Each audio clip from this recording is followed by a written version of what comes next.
Abraham de Villiers, त्याच्याबद्दल काय वाटतं? अब्राहम डिव्हिलियर्स ते पण खूप लवकर रिटायरमेंट घेतली आणि 34व्या वर्षी त्यांनी रिटायरमेंट घेतली आणि ते पुन्हा तेच की फॉर्म मध्ये असताना त्यांनी रिटायरमेंट घेतली, असं नाही की तो आउट ऑफ फॉर्म घेतला. आणि डिव्हिलियर्स वॉज ऑन द वर्ष की तो लेजंड होणार होता, लेजंड आहे, आता सुद्धा आहे, पण ते स्टॅट्स वाईज म्हणा किंवा एक ऑरा वाईज म्हणा तो खूप मोठ्या लेवलला पोहोचला होता.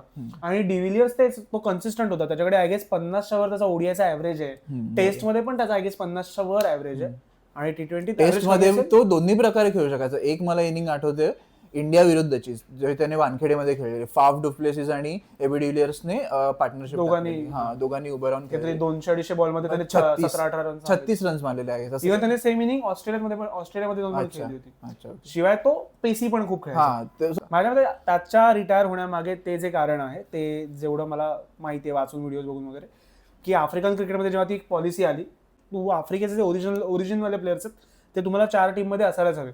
सो ह्या काळात डिव्हिलियर्स ऑब्व्हियसली कोणी बसवू शकणार नव्हतं, पण आय गेस ह्याच्याशी त्यांचा बोर्डमध्ये वगैरे त्यांचे आपापसात मतभेद त्यांचे खूप होते. सो त्यामुळे पण कदाचित ह्या लोकांचं जे करिअर आहे थोडं ते नंतर थोडेसे वेगळ्याच मार्गाला गेले.